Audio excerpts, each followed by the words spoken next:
How a bill becomes a law in the United States of America. Here's a little bit about submitting a bill. Bills can originate from several different sources. One of those sources could be from an individual member of Congress, or from an individual or a group of individuals speaking to Congress.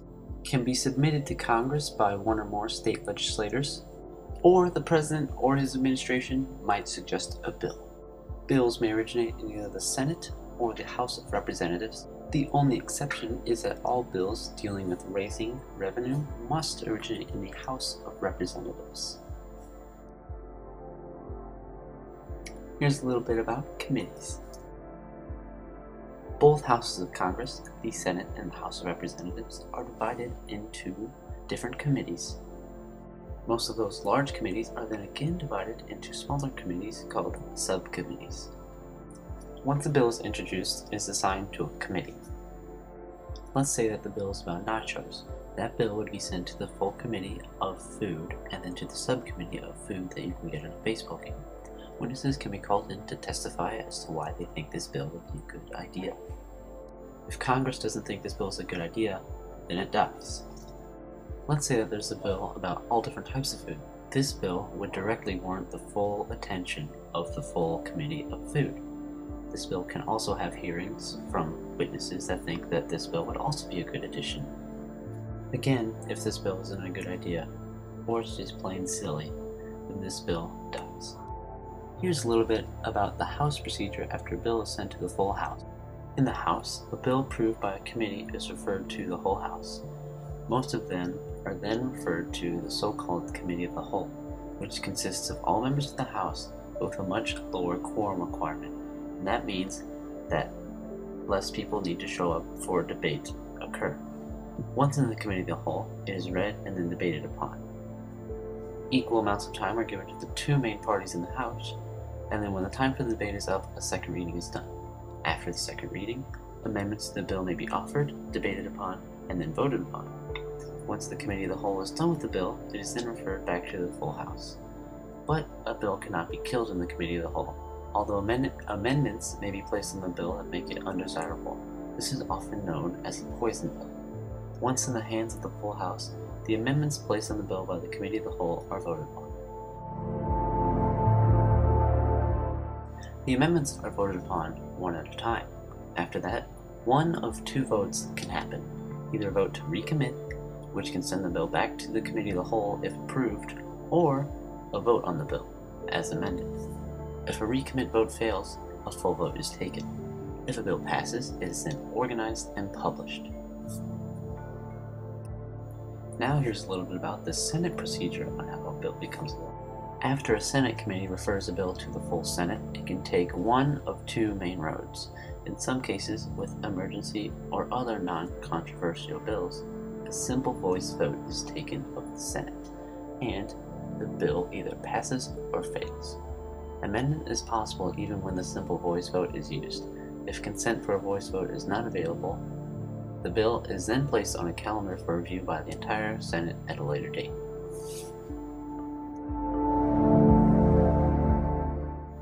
When the bill's time comes up, objection or opposition can be noted. If no objection is noted, each senator has 5 minutes to speak on the bill. During this time, amendments may be offered. If an objection was offered, then each senator has an opportunity to speak on the bill for as long as he or she wishes.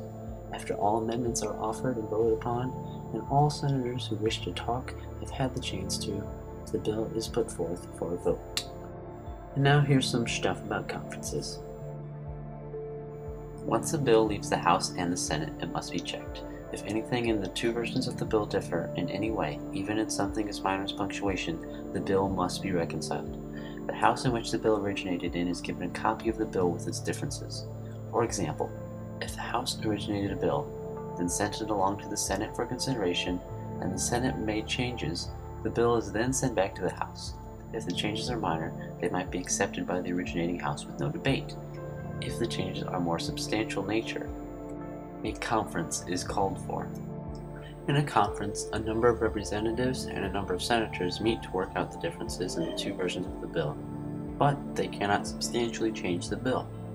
Following the negotiations, the managers make reports back to their houses that they were able to agree on a bill, able to agree on only some parts of the bill, or were unable at all to agree on the bill.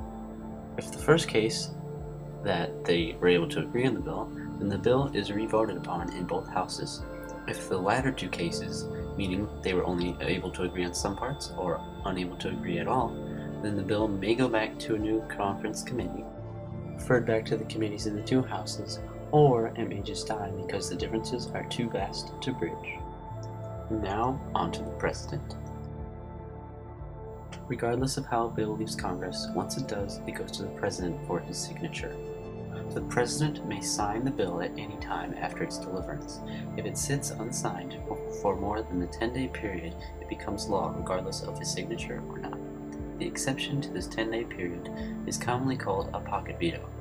In a pocket veto, the President can kill a bill if it goes unsigned and Congress adjourns prior to the 10-day limit.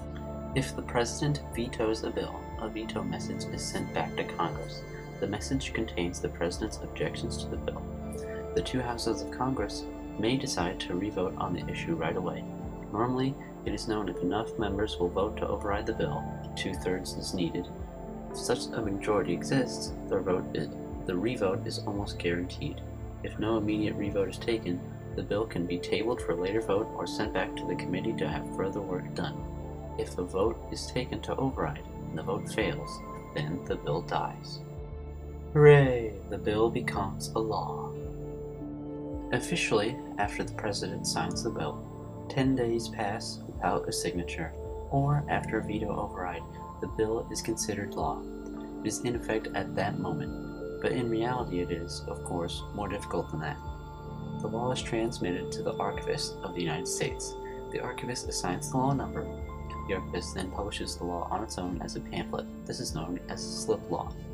The slip law contains a lot more than just the text of the law itself, such as where it should be inserted in the United States Code, if at all, its legislative history, the committees through which it passed, and so on. In effect, the slip law is a historical document in itself.